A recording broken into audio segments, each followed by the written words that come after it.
Okay, good morning, everybody. Thank you very much for joining us. I'm just going to give it another 30 seconds or so to allow everybody to join us. There's quite a few people today, so thank you very much for taking the time to attend this webinar with us.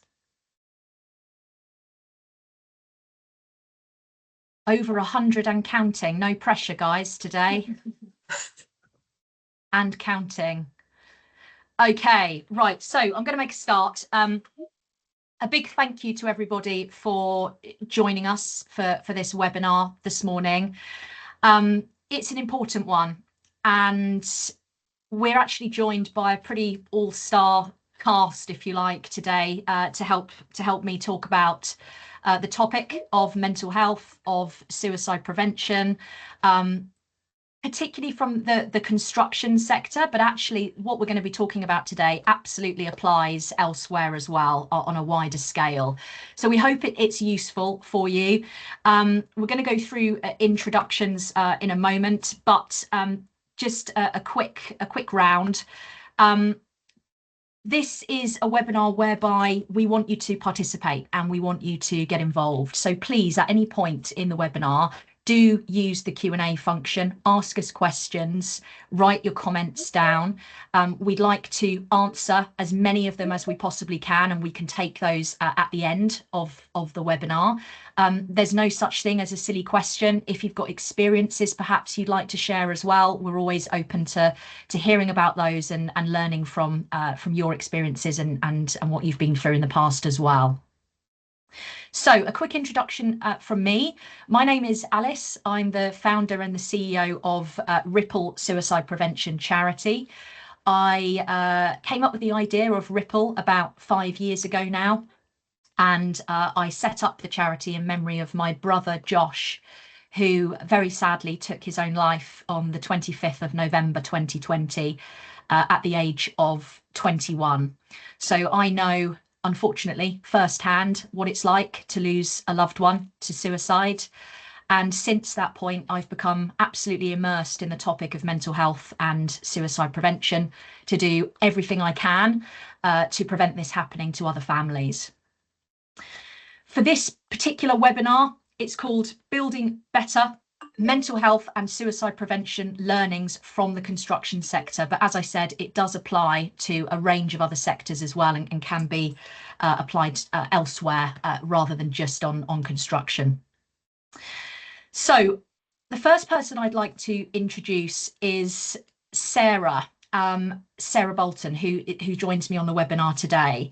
Sarah and her team do absolutely incredible work with the Lighthouse charity, and it's a charity that supports construction workers and also their families through some of their toughest moments, and the impact of what they do can't really be overstated. They absolutely save lives. So I'd like to start by handing over to Sarah, if that's okay, to just share a little bit more around the Lighthouse, why the charity exists, and also the support that you provide individuals across the construction industry. Thanks, Sarah. Thank you, Alice. So as Alice said, I'm Sarah Bolton, the CEO of the Lighthouse Charity. We're a charity that support anybody that works in construction or allied trades.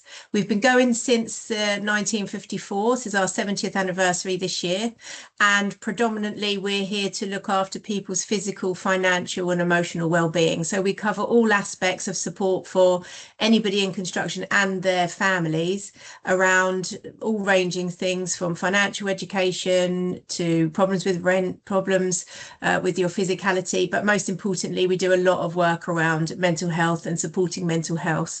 Especially in construction industry, we know that there is an issue with suicide and suicide prevention, and that's one of our key points, that we support people with counselling, life coaching and all the things that go with that.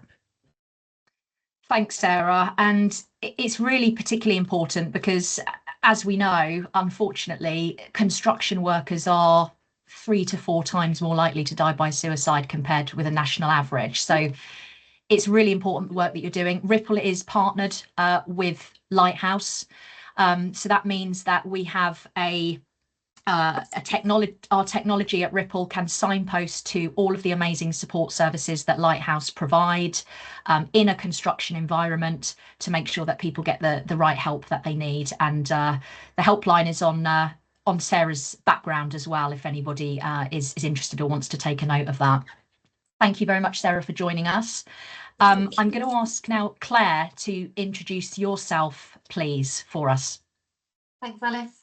Hi, everyone. I'm Claire Wilkinson. I work for ACOM and I'm the Wellbeing and Inclusion Lead sitting in our HR team. So ACOM is a professional services consultancy, so we employ a range of professionals across our environment, transportation and built environment parts of the business. And we also have employees that are based on site as well, so facing some of those challenges similar to the construction industry. My role is essentially to create a workplace, to create a culture. We talk about a culture of care at ACOM. We want mental health to be talked about just like physical health, and we see it as equally important. So really creating an environment where employees can thrive and feel supported in the workplace. Amazing. Thank you very much, Claire. Thanks so much for taking the time to be with us this morning. And last but by no means least, Andy, can you give us an introduction about the amazing work that you do, please? Yeah, I've actually put a LinkedIn post about this morning because when people ask me what I do for a job, I don't actually know. So yeah, my name's Andy Bishop. I am the founder of an organisation based down in the Southampton area called Mangang, which I founded in 2019 following the loss of a very dear friend to suicide. I've lost a number of friends to suicide, and one of the most fundamental reasons why is because I don't think men talk. So I've set up the Mangang as places where people can talk and get through their troubles, maybe know that they're not alone in their troubles. Since I founded that, I've pretty much been involved in the mental health space.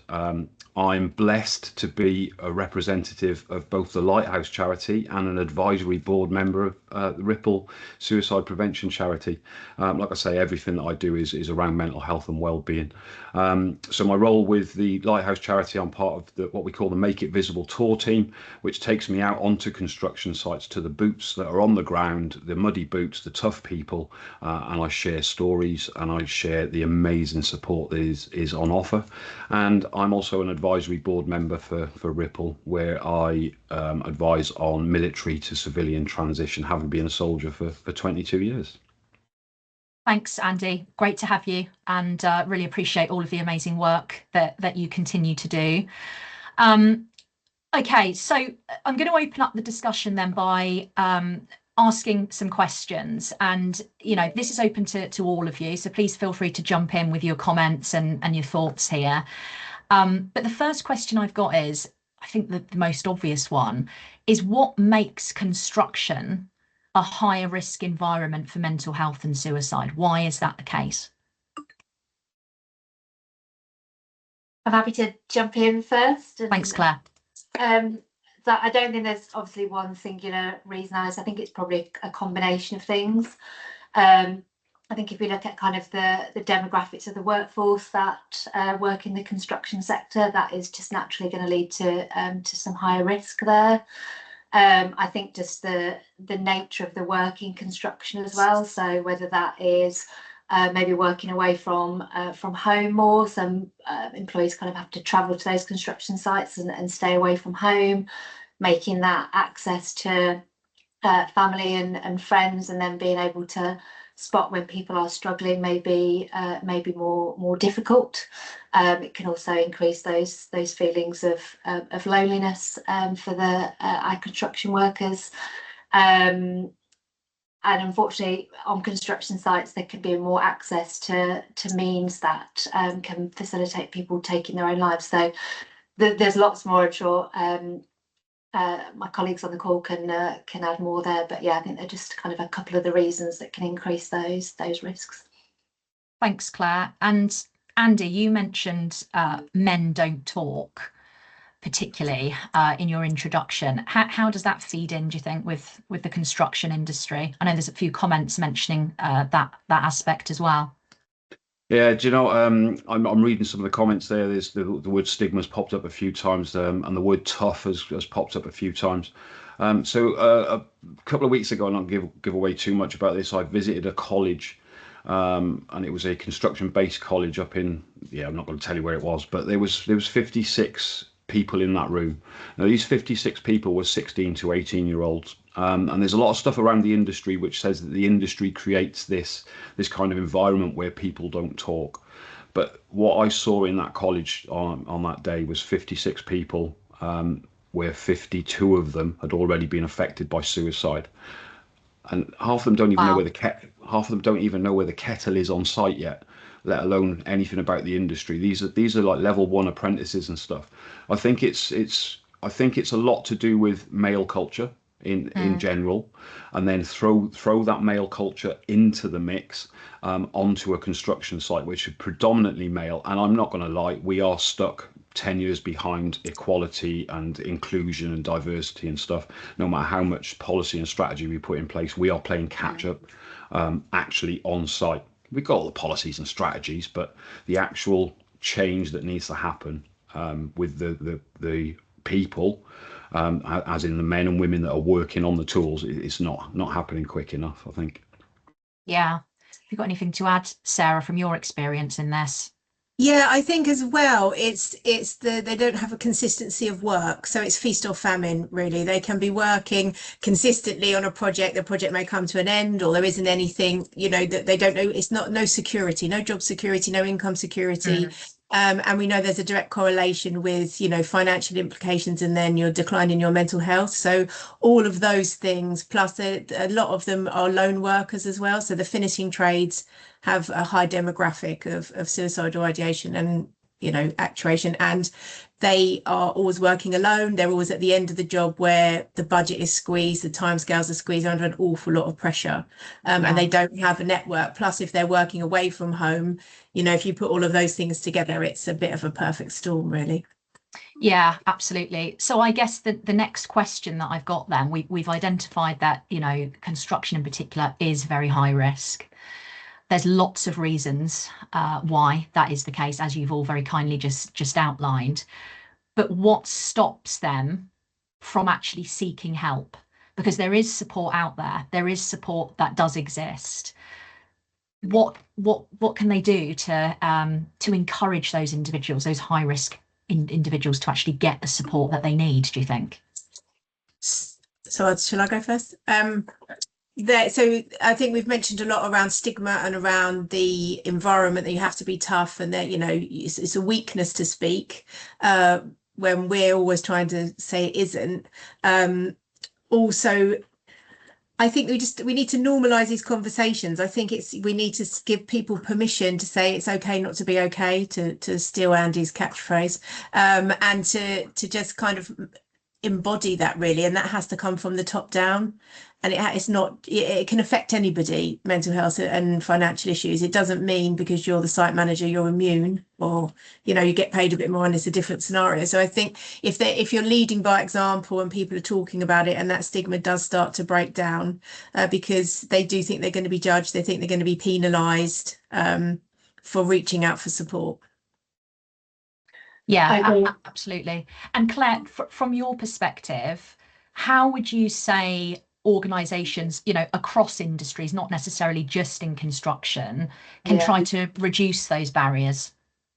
Yeah, I just pick up on some of the points that Sarah made. I think so at ACON we kind of have a 3-pillar approach to our wellbeing strategy. So it's everyone's responsibility, employees, managers, and leaders. And I think kind of Sarah, what you said there, that top-down approach, whether it's our CEO talks about wellbeing, we've got an exec sponsor that sits on our exec leadership team. They openly talk about the importance of wellbeing at our company, at ACOM, that they want people to open up, that it won't impact their careers. So that kind of top-down, that it's saying it's okay, we want you, we don't want you to suffer in silence, we want you to talk about this, it's not going to impact your career. And also from kind of that colleague perspective, we do encourage employees to share personal experiences. We try and put one in our monthly wellbeing communications, just so people see other colleagues opening up, and it's not to say that they have to open up to the whole organisation, but this is a workplace where I can talk about my mental health. It just helps break down that stigma, to because I think you can sometimes sit in a silo, in a bubble, and kind of think I'm the only one experiencing this, and it's actually some of the suicide statistics are obviously horribly shocking, but it's so common, and just I think you think it's only me experiencing this, whereas if you see other people are experiencing it through them talking about it, it does help break down the it's not just me experiencing this, and maybe I can talk about it too. Yeah, and Andy, you obviously speak to a lot of these workers within construction on the ground on a regular basis. Have you seen anything in terms of what the barriers are for them actually seeking help and support? Because as I said, it is there. One of the main ones is they don't know it's available. Sarah mentioned that the charity's been in place since 1956, and the amount of people, it's one of the first questions we ask when we go on the site is who's heard of the Lighthouse charity? And we very rarely get hands up from the actual workforce. It's starting to change now because we've been on the road for nearly 4 years now. So it is starting to change. People do know that we're out there, but they still don't know what we do. And I think that's down to communication. So just pick up on what Claire said, and Sarah mentioned about setting the tone from the top. And with the best will in the world, the MDs and the CEOs and the finance directors that are all putting the money and the will behind getting the message out to the workforce that support is there. It doesn't always trickle down, because obviously work's got to come in first, doesn't it? And the rest of the making money has to come into it. So that message doesn't always trickle down. I just want to pick up on something that Sarah just said as well, is that setting the tone from the top. Quite often we'll turn up onto a site, and if the site manager or the person that is on site with us, that all the workforce know, if they open up with their lived experience or their experience of our job is done. We don't need to do anything other than tell them about the support that's available. Setting the tone from the top is way more than just sticking a poster up on the back of a toilet door. It's got to be face to face. It's got to be communication. Yeah, absolutely. And I think certainly from my experience of losing Josh in 2020, one of the barriers that he faced was he didn't want to talk over the telephone. And that's fine, it's not for everybody, but I think there was a kind of viewpoint there that it's only support that available via the phone or via speaking to somebody, and actually there's lots of other support mechanisms that you can have that isn't over the phone. There's text support lines, there's web chat facilities, there's apps that you can download. There's lots and lots of maybe more subtle ways that individuals can seek support, and there's a plethora of those available out there. We'll put some of those in the comments as well, so that you can have a look and encourage people to use them. But I think that's also an important point as well. Okay, so they're the barriers then. What would you say are the practical approaches that have proven to be effective in engaging maybe hard to reach individuals? What's worked well in this area that you would encourage other employers perhaps to use and utilise? I think we've kind of talked about that message from leadership being really important, but to set that culture from the top. But kind of we use wellbeing champions at ACOM, so I'm the first to kind of say, look, a corporate message from me as the wellbeing lead isn't necessarily going to be read by anyone. I'm fine with that. So as long as that message gets out in some way. So we kind of use wellbeing champions, people on the ground, people that sit within these teams that are potentially on site. And if you hear your colleagues talking about things, or have you heard that we've got mental health first aiders or EAP or these external charities, I think it lands better if they hear it from colleagues. I think it also kind of breaks that this is just corporate speak, and I'm not going to use that. So that's kind of one of the ways that we help embed it in the actual teams that need to hear it. And do you think, with what you've mentioned about leadership and so on, do you think we're still seeing almost tick box exercises from organisations? Because what we really need, don't we, is leadership that actually genuinely care and want to make a difference, not to simply tick a box to say that they're dealing with mental health. Yeah. I think it definitely must happen in organisations. We measure it, so we ask our employees whether they think wellbeing is important to ACON, whether they see it, visible leadership from our leadership teams. So that is our kind of check and balance as to, do our employees just think this is a tick box exercise? And thankfully we have seen that data, what our employees are telling us, is get more favourable and increasing. Obviously we've still got work to do, like a number of organisations, but it is making a difference. Someone put in the chat, I just saw it pop up, about culture. That's our focus. It's not about fruit baskets. It's about kind of actually the environment that you walk into in the workplace, and that's where the real change is going to come from. Yeah, absolutely. And what have you seen, Sarah, in particular that's worked well in this area? So I think the thing that's been absolute game changer for us is the Make Up Visible team, because we used to deliver lots of awareness talks, webinars, and going out on site. But actually, because this team are relatable, that really has been the silver bullet. And we can see a massive correlation for when the team is out to people actually reaching out for support. And actually, to your earlier point, Alice, it's not all necessarily through the helpline. A lot of it comes through our live chat service. So I think people are far more eager to engage with that. Not only is it in different languages, it also allows the anonymity of being able to just be sending a text message. They don't know, nobody can hear them, nobody knows who they're contacting. And then they kind of eventually build up the confidence to give a call. But I think, as you said, there is a massive fear about who's going to be on the other end of the phone. Is that going to be judgmental? And once they start engaging with the live chat, because of the anonymous element, it then gives them the confidence to pick up the phone and see that we're quite normal, and we're very everyday people, that we understand what's happening and we have no judgment. Yeah, completely. And it takes a lot for somebody to have that huge amount of courage to come forward and actually say, do you know what, I need some support. But going back to your point that you raised right at the beginning, talking is a strength and not a weakness, and it's a case of making that really apparent. Andy, from the work that you've done, both at Mangang but also through your work at Lighthouse as well, what works from your perspective? You've mentioned obviously the peers sharing their stories. Is there anything else from your end? I think that's it, and it's also building that kind of culture where you're not afraid to ask and notice if somebody is not being themselves. So we used to have a saying when I was in the military. We had a saying that would stop you stepping on bombs. Basically, it was absence of the normal, presence of the abnormal, and it was a life-saving drill. So what it meant was, if there was a football pitch and everybody's walking across the middle of it on a Tuesday, and then on a Wednesday they're all walking around the outside of it, something in there has changed. Probably bombs been put in the ground. But when we look at that in terms of mental health, when we look at that in terms of well-being and our teams and our people, it absolutely fits there. Absence of the normal, presence of the abnormal. And it's having that confidence to call out something, to say, look, mate, I noticed you turned up to work really early this morning. Is everything all right at home?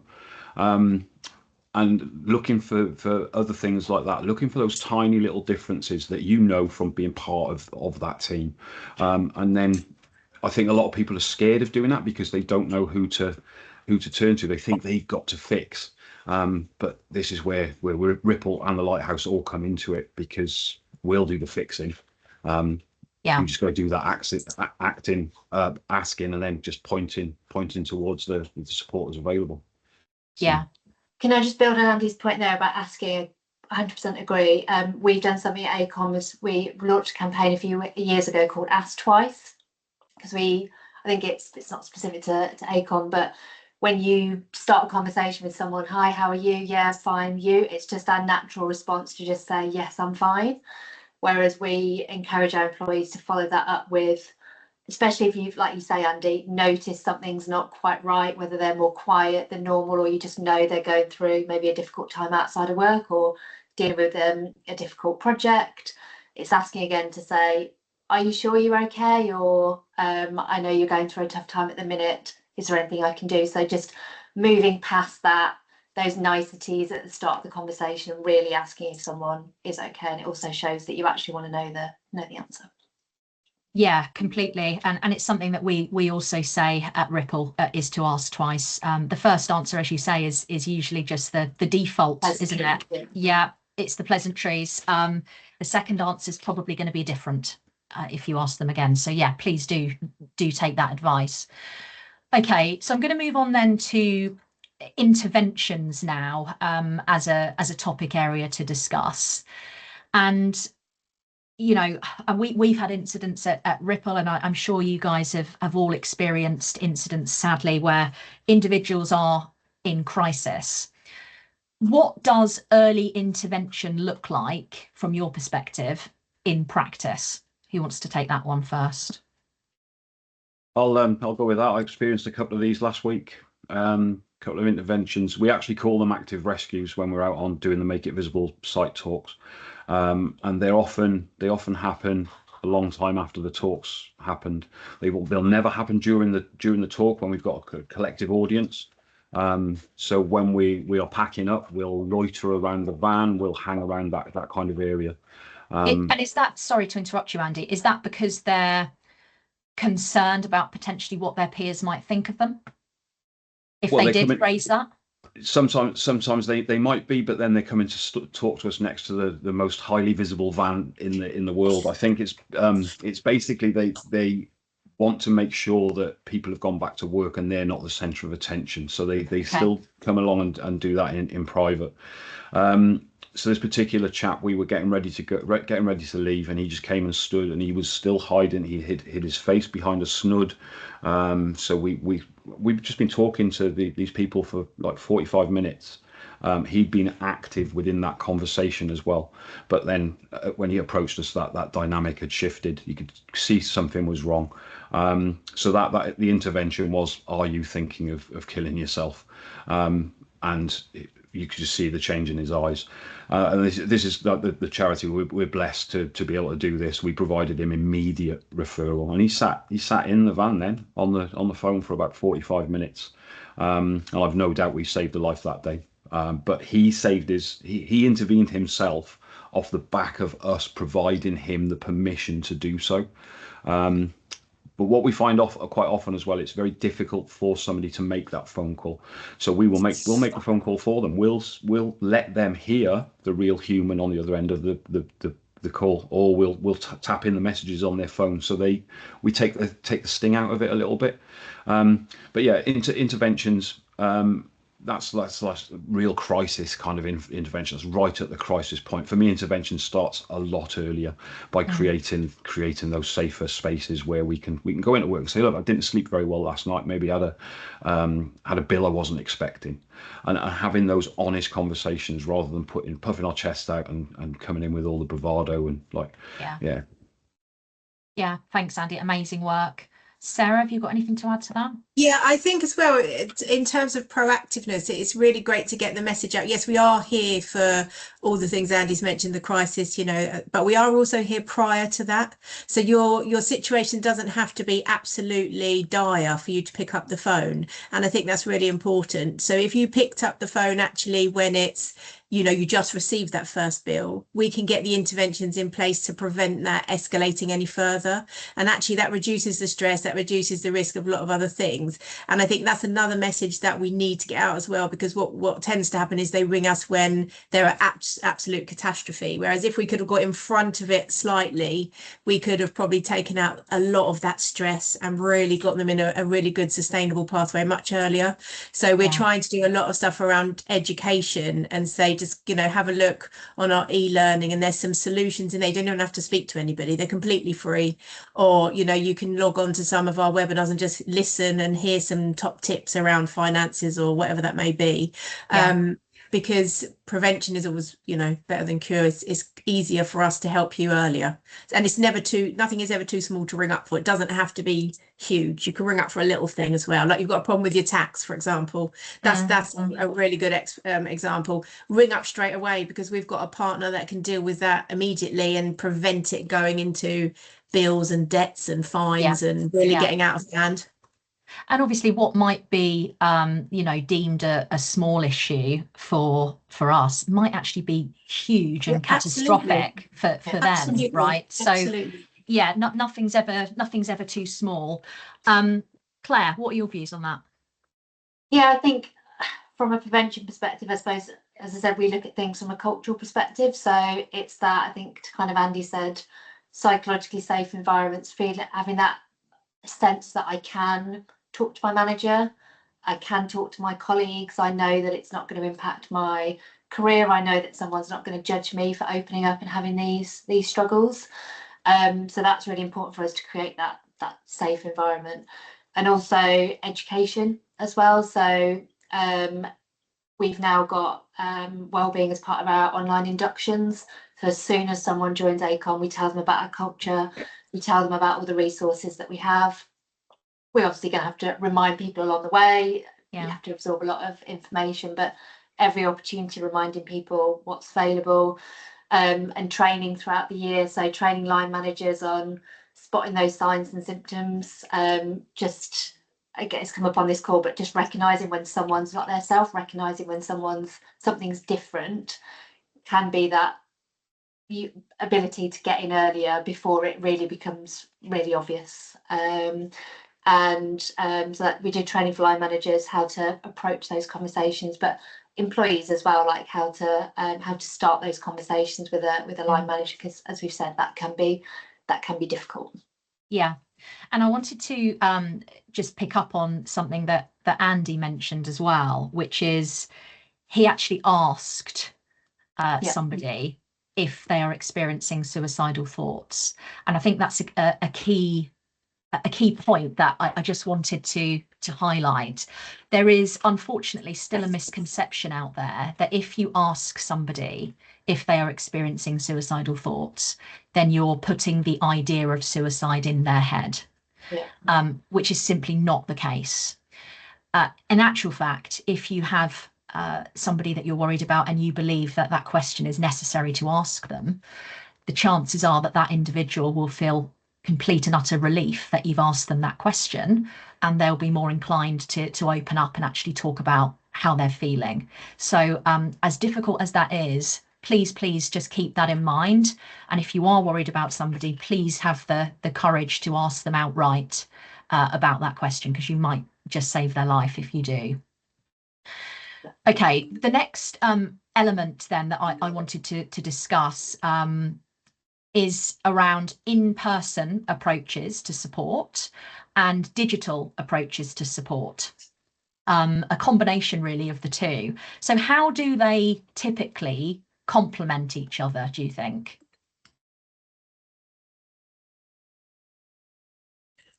I'm happy to go. So I suppose we try and do both. So just an example, we did a men's mental health event last year, where it was kind of a panel discussion, fireside chat with men across our organisation, different levels, different roles. We held it live in one of our offices, but our region is kind of 12,000 people, so we have to kind of have that combination of a digital approach as well as in person. We've got kind of at least 33 sites in the UK, so it allowed that kind of in-person connection, but also streaming it across the region so that more people can hear that and get that support. So we try and do that combination. And Sarah, really, Lighthouse is the epitome of both, isn't it? You provide the in-person visible support, and you also have all of the range of the digital interventions and support mechanisms that people can get the help that they need. Why is that important, do you think? I think because we have to, it's not a one size fits all for each person. Each person's journey and each person's support is completely different and very unique. So we try and provide as many different options as possible so that they can have a combination of some face to face, some virtual if that's what they wish, or all virtual or all face to face, whatever suits the individual. And for us, it's about making sure that there's a lot of choice and that they can make their solution fit their journey. Obviously, we partner with Ripple. That's a brilliant additive to our network of support. But we also provide a lot of our counselling is virtual because we can get it out quicker. We can cover a much bigger area. But if somebody wants face to face, we have that as an option. So yeah, we try and do as many different solutions as possible, really. Yeah, and just a note on Ripple for those that don't know. Ripple is very much a digital intervention. It's a piece of tech. It can be put on browsers as a browser extension. It can be put onto Wi-Fi networks as well. And it means that once deployed, if somebody was to go online and search for something harmful to do with self-harm or suicide, then the Ripple technology would intervene, interrupt, and instead signpost that person to mental health support services. And as I mentioned earlier, we've got a lighthouse version of Ripple, particularly for the construction industry as well. Okay, so the next question that I wanted to ask is, what are some of the successful initiatives that you've ran, and could these learnings be applied really across sectors? Now, you've mentioned a couple of them already, but Claire, I'm gonna come to you with this particular one. What successful initiatives do you deem to be worth highlighting? Yeah, so I think we've done, as Sarah said, no one size fits all. So we tried to do a number of things. We're in the early stages of a men's talking group, so similar to kind of what Andy does. Obviously, Andy's Man Club. We try and have that internally. So once a month, encouraging men to join and just have that safe space to open up. That's in kind of those early days, but we're hoping that can be a success and that can be applied across the board. I've mentioned about the Ask Twice video. We find videos quite successful, whether it's videos from leaders, kind of short 2-minute videos people can watch on their phone. It's generally accessible to lots of people. Another video that we did was I'm Here. We launched it on World Suicide Prevention Day in September last year. And we had a range of people on this video, all the way up to our CEO and graduates, just kind of saying, I'm here. So I might be here as a mental health first aider. I'm here as the CEO. I'm here as a colleague. I'm here as a line manager, and just showing all the different ways that everyone has a role in supporting people. So whether it's that kind of concept or just the video, I think we've had good engagement with that. And I've kind of mentioned the sharing of personal stories. I think they've been really impactful across ACOM. When we share them via our channels, they get such great engagement. And a couple of the stories we have shared have been around. We've had a director bereaved by suicide, but we've also had an employee who has been impacted personally themselves. They've tried to take their own life and then openly talked about that to encourage people to reach out and get support. So I think the sharing of those personal stories has been a real key successful thing that we've done. I think that can be done across any organisation. Yeah, absolutely. And I don't think there's much more powerful, is there, than somebody sharing a story like that and somebody listening and hearing from them and it resonating, for sure. Yeah, exactly. Andy, Sarah, what would you say are things that have worked really well, successful initiatives that you would recommend perhaps to other people, other organisations? I'll jump in on this one. So it's something that I started doing at the Man Gang when we first formed.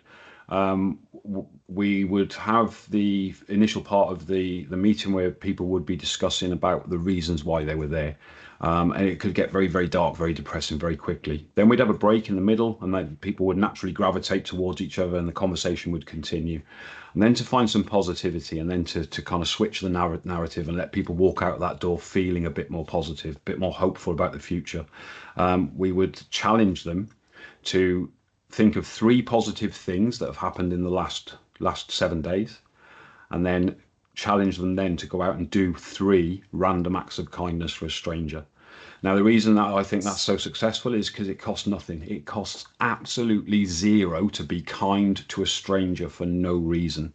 It might be a stranger, bringing it into the work thing. It might be somebody from a different gang. It might be somebody in the office. It might be somebody you can help somebody out. Just a random act of kindness, and the knock-on effect from that is it'll make you feel good, and it'll probably make that other person feel even better. And you create that human connection that culture has to be based on. So I think that for me, that's the most powerful kind of initiative, the totally free one that benefits all of society, not just me. Yeah, love that. Sarah, any thoughts from you? Just to echo Andy's, really, I think we've grown our network, our beacons of hope hubs, which are all over the country, which is essentially what the Man Gang is as well. And it's just encouraging people to go there and have human connection when they're away from home or away from their support network. It's really easy to set up. A lot of big sites can do it. There's no real cost. You just need a little bit of space, maybe some tea bags. And like Andy said, it's just having somebody to talk to, and just so a safe space to go when you're missing that kind of network of support when you're away from home. Yeah, amazing. So those are the things then that work well. What would you say, looking back, are perhaps things that haven't worked as expected, and what lessons would you share to the group that's on the call today? Can I jump in on this? This is my go ahead, Andy. hate, my absolute pet hate. Posters on toilet doors. What is that all about? Everybody on this call, I reckon, has probably stopped in a motorway services. Everybody has used the services for what they are.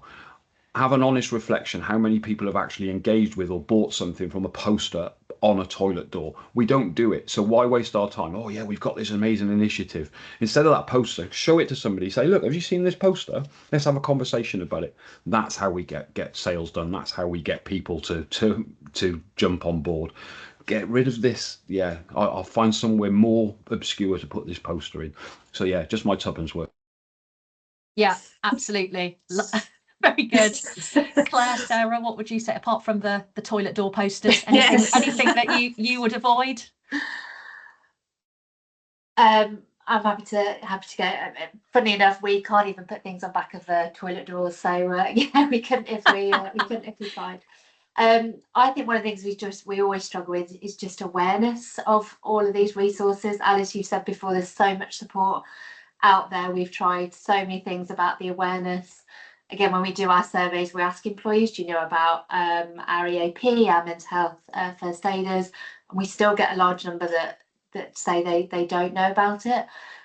So I'm not sure what the answer is. I don't have the perfect solution there, other than my a line manager kind of said to me before, just repeat. You can't just say things once. You just have to try different methods, try different things, try different places to put things. But I don't want to upset Andy by suggesting practice what it does. And the toilet door signs might work for some individuals as well. So again, it goes back to the previous point. It's not a one size fits all, right? There can be different things that would resonate with different people.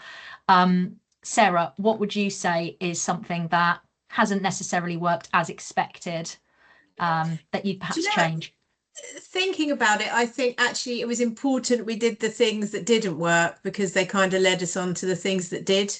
So even though, okay, they may not have been as successful as we may have liked, actually it made us rethink what we've gone on to do, what we've gone on to create. And I think actually, I don't think any of this can be a bad idea as long as you're trying and as long as it's coming from a good place and you're not doing it to tick your CSR box or just because.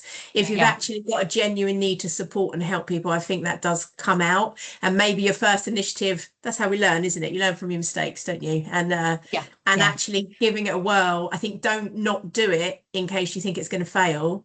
Give it a whirl. See what's the worst that can happen. You might help one person, and how can you possibly put a price on that? So I think some of the things we did in the early days weren't as polished, weren't as good, but actually they led us onto the thought process of, right, we need to, it's a good thing, but how do we do it better? So that's kind of, I think, you know, what we can all slip into is a very negative narrative around this, and what we should, it is a terrible subject, it is awful, but what we must do is keep saying there is hope and there are solutions, because I think this particular group, well, all workforces, but this workforce, they know it's hard, they're standing in the rain, they know it's hard, they've got no money, and they will know somebody that they have lost. So actually we need to be a bit of a bright light to say, you know, there is a solution and let's give everything a whirl. Yeah, 100%. Just a reminder to the individuals that are on the webinar with us, listening to us at the moment, there is a Q&A function. Please do use it. We're approaching that time where we're going to be picking some questions out to ask the panel. So please do put your questions in using that functionality if you can, to get them in on time. Okay, so one of the final things then that I wanted to cover off today with all of you is around leadership.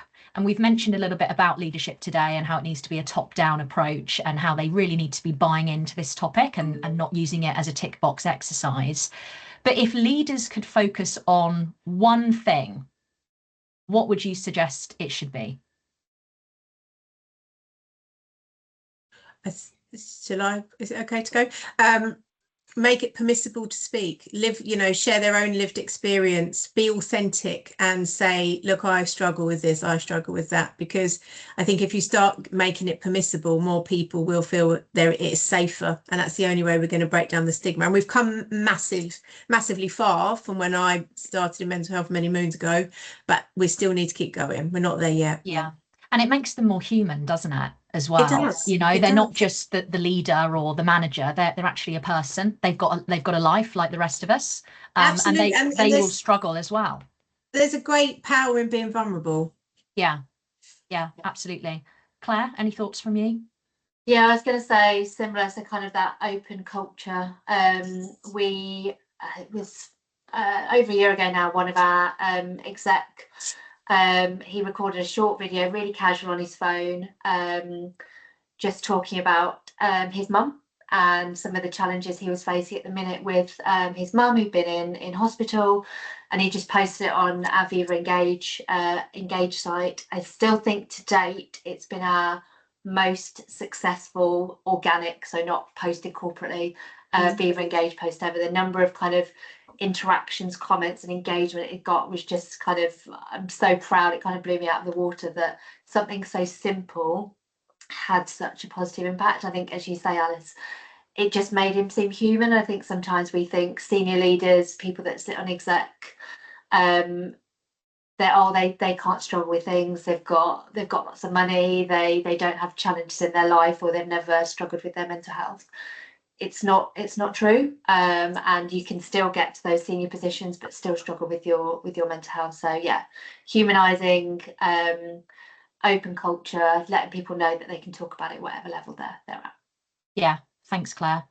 Andy, any final message for leadership that you think they should be doing? Yeah, so leadership is at every level. Leadership happens across the board. So if we're talking project leadership, company leadership, then I'll give you just a quick anecdote about one of the best leaders I ever met. I only spent a couple of days with this particular person. It was a multi-million pound project, centre of London, about 3,000 operatives on site, and this leader knew every single one of them. And he would stop and he would talk. Now, he let me into a little secret. but whether it's a little secret or whether it's a top tip, I don't know. He'd go out and he'd walk around the site every day and he'd go and engage with those people. And he had a little black book, a little black notebook, which had little hints and tips about the teams, what the trades were doing. And part of his policy was putting people's names on their hard hats, not their surname, what the name they like to be called. So he'd go up, walk around the corner to the dry liners, let's say, and there's Smudger standing there. Hello, Smudger. How did little Smudger get on at football last week? And all of a sudden, you've got that craved human connection. I caught up with that man at the end of the project. He had minimal snagging, minimal delays, minimal glitches throughout the project. He controlled all the controllables, which is getting to know your people. But yeah, remember, leadership comes at every level. Even the site labourer, the gate person, they all lead as well if you give them the space to. Yeah, completely. Thank you very much, Andy. Okay, reminder again, we do have a Q&A function. We've got 10 minutes left. So if you do want to ask any of the individuals on the panel a question today, please do put your questions in. The first one then that I'm gonna pose is from Steve. So Steve's asked, do you think we need to change who is asking men if they're okay? Studies show that men do not trust systems. The same people asking men to open up are the same people responsible for hiring, firing, project management, etc. What are your views on that? Interesting point. Can I jump in on that? Yeah, just really quickly. And yeah, I totally agree with what Steve's saying. Studies show that men don't trust systems. We're brought up not to trust systems. We're always fearing the hand that feeds us, aren't we? We don't want to rock the boat or anything like that. But yeah, the same people asking men to open up are the same people responsible for hiring and firing. That's not what we need to be doing. This isn't a workplace issue. The suicide rate, and I'm very conscious we've gone down a men's mental health rabbit hole here. This whole suicide narrative, right? It's not just a workplace issue. It's coming from absolutely everywhere. If you remember right back at the beginning, I said about 52 kids had put their hand out to say they'd been afflicted by suicide. These people aren't even in the industry yet and they're getting affected by suicide, but they're bringing issues into the industry. They're bringing normal everyday life issues that people get into the industry.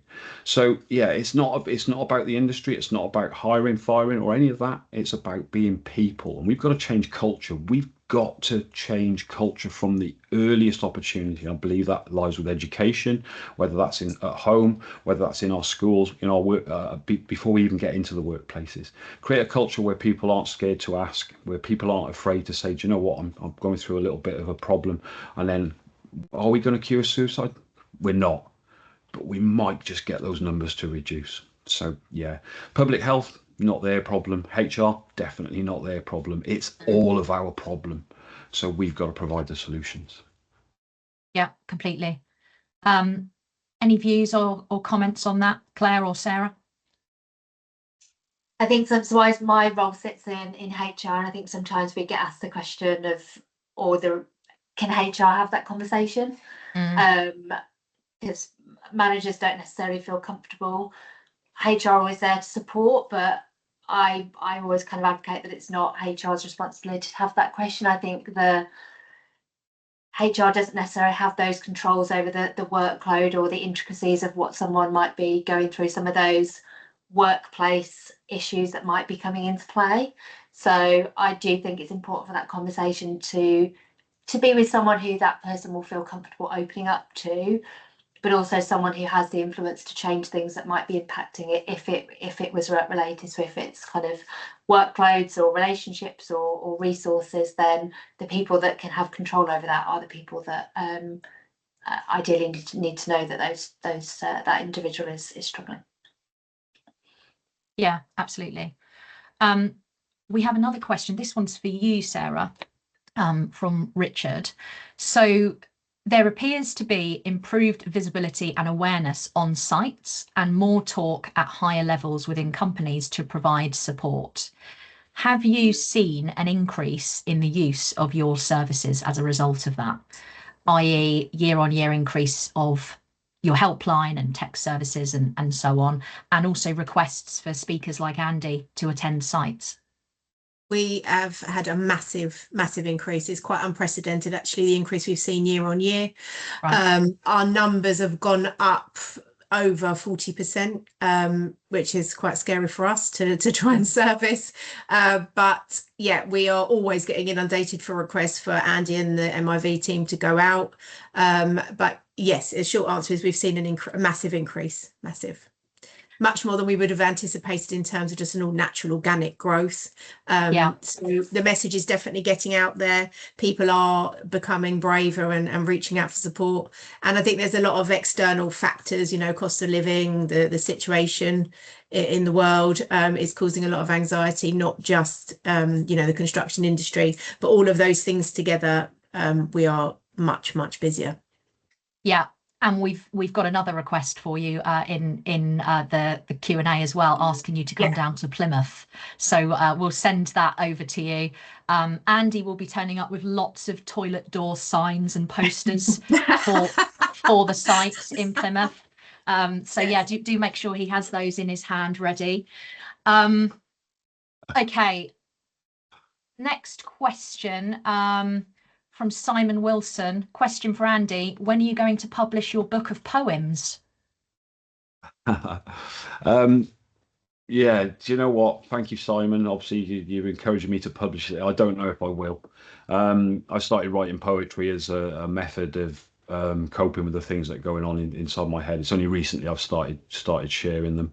Some people have told me I should publish it because it gives some people a little bit of hope, a little bit of something to look at. So yeah, maybe. Yeah. Should we put a vote on it to see if I can see if I should do it? Definitely, I think you should as well. And I've certainly enjoyed reading your poems. It's a nice way, isn't it, to convey how you're feeling. And a bit like talking, it gives people an opportunity to resonate and think, you know what, I feel like that as well. So yeah, I'm all for it personally. Right, we're almost at time, so I'm gonna wrap up. I think one of the things that I'd like to leave everybody on here is what services and support and resources are available for organisations to use and utilise. And we're going to be putting that out on the comments for this webinar so that you've all got access to that and something to refer to. And the reason for that is because there is always hope. Suicide is never, ever the answer. And whatever it is you're going through, there is always a way to deal with it and get the help and support that you need to come out the other side. So please do remember that and utilise some of the amazing support services that we list on this particular webinar. As I said earlier, it's not just telephone lines that exist. There's text support, there's web chat support, there's apps you can download, or there's physical events and people that you can actually have a conversation with who you trust as well. There's always something and someone available to listen. I'd like to thank also the panel. A huge thank you to Andy, to Sarah, to Claire for giving up your time this morning, spending your precious time with us and going through this important topic on mental health, suicide prevention, not just in construction, but on a wider scale. So thank you so much to all of you for your expertise. And thank you to the huge number of people that attended this webinar. I think we were just shy of about 200 people, which is unbelievable. And really just shows how much this topic resonates with people. So thank you so much for taking the time to attend. And one final thank you from me is to Elena in my team, who has been just amazing in organising the whole thing of this webinar, briefing us panelists and organising it and marketing it and just being a superstar. So a big thank you to Elena as well. All right. Thank you, everybody. Thank you, Alice. And we'll see you next time. Thank you. Bye. Bye-bye.